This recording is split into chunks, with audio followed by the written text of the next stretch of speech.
So this video is about the application of the Ironblock glue-on shoes with eqacrylic. The eqacrylic is a glue which will be demonstrated here for this application. Here are the tools you need. From left to right you see the shrink wrap, the gaffer's tape, the tongue depressors, the glue itself, the sanding block, the shoes, a heat gun, scissors, a couple of paper cups, and eventually a grinding disc for your disc grinder. We're gonna first run through this in a high motion. On the first foot we're gonna do it at twice the speed so that you don't get bored and you can look at an overall panoramic view of how to prepare the foot. I use, with good horses, well-behaved horses, this is a big nice trotter. I use my battery-driven disc grinder with faired discs. They're very useful. Then you choose your size. This is the biggest size. This is number 3. It's quite big. And then you decide whether you want to set it back. And if you want to set it back, this has a bit of a long oval hoof shape as a typical trotter. So I do want to set it back. Then you take away the toe clips so as to enable you to set it back. You heat up the inside of the shoe to get the manufacturer's layer off it, and you warm up and heat up with your heat gun the hoof to drive out residual humidity from the superficial layers. Then you open up your eqacrylic. There is 2 portions in it. They're each 100 grams, so it's about 4 ounces per a little bit short of 4 ounces per bag, per little baggie. So for small hoofs, I'll come back to that, you might be able to do 2 hoofs with 1 bag. In these very big hoofs, number 3, we need a bag for each hoof. So we apply it nicely and all around and carefully. We have plenty of time with this product. It's also very important to apply a thin layer to the hoof directly. You can do that first, that's even better, but then you have to pick up the hoof a little longer. So then you put the shoe in its place and you shrink wrap 10 times at least from toe to bulbs, from the toe of the shoe to the bulbs, so as to keep the shoe back. And then you take your time, you take all your time you need. You'll see it on the slow-mo, on the normal speed, on the second hoof, when we do the second hoof. You take all the time you need to really position your shoe right, and then you do your cross wrapping. And then you're all set, and you can set it down and the hoof settles into it. And it will take quite a bit of time for it to dry. So now that we do the second hoof in normal time. So again, I use a disc grinder with well-behaved horses. They get used very quickly to the sound. There are also actually those battery-driven ones are much quieter than the normal ones.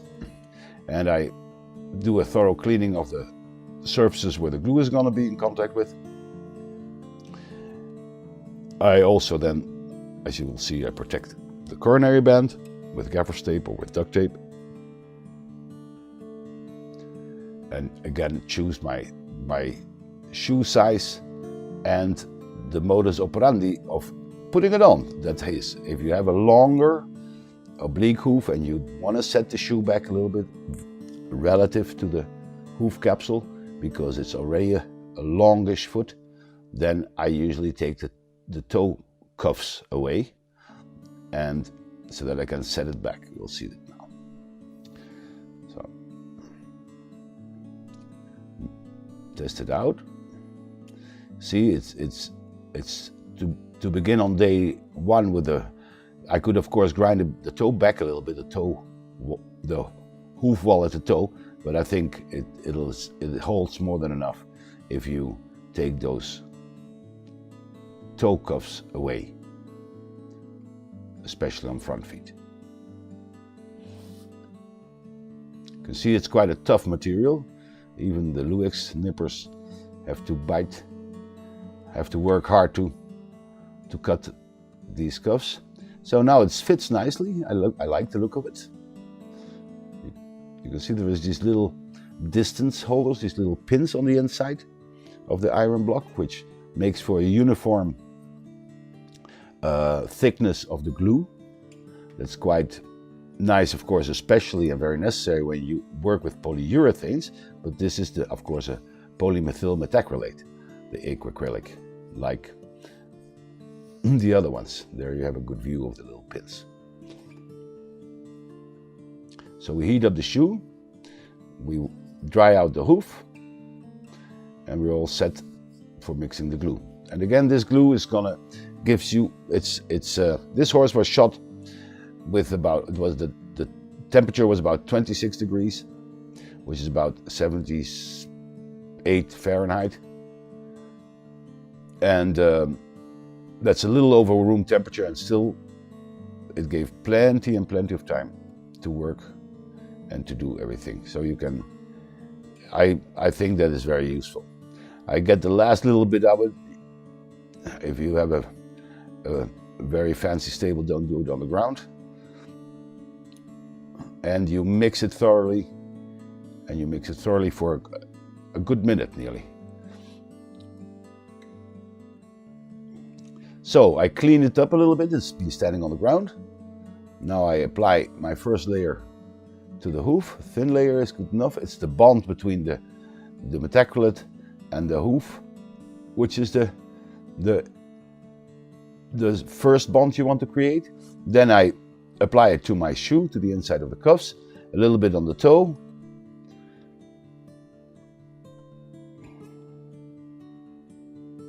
There is also a bond going to be created between the solar aspect of the wall and the top part of the shoe and the top part of the of the shoe. But it's the big surfaces are, of course, the cuffs.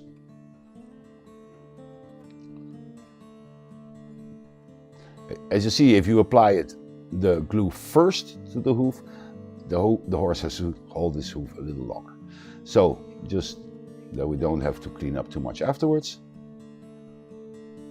Take the excess glue out, and now we position it.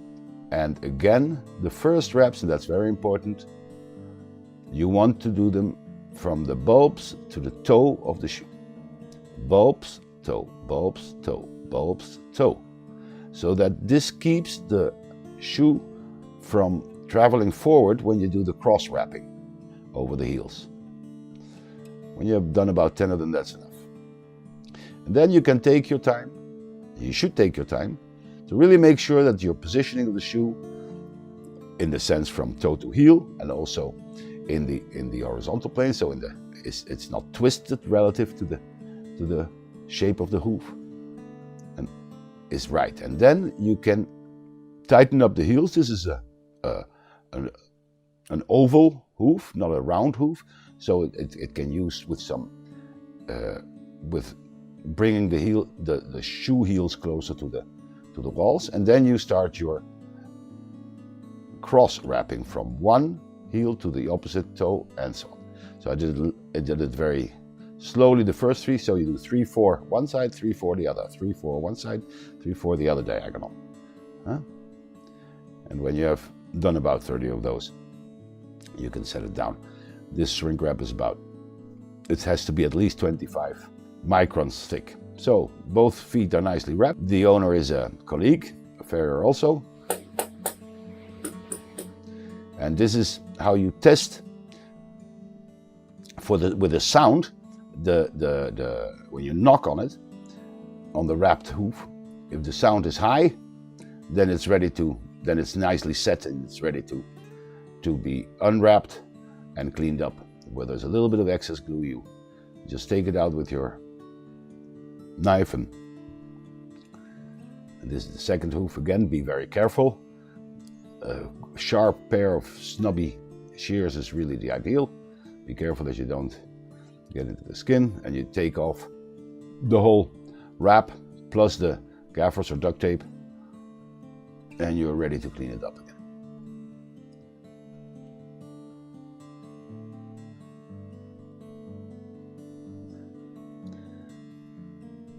So you see, it is a nice glue to work with because of its slower setting times.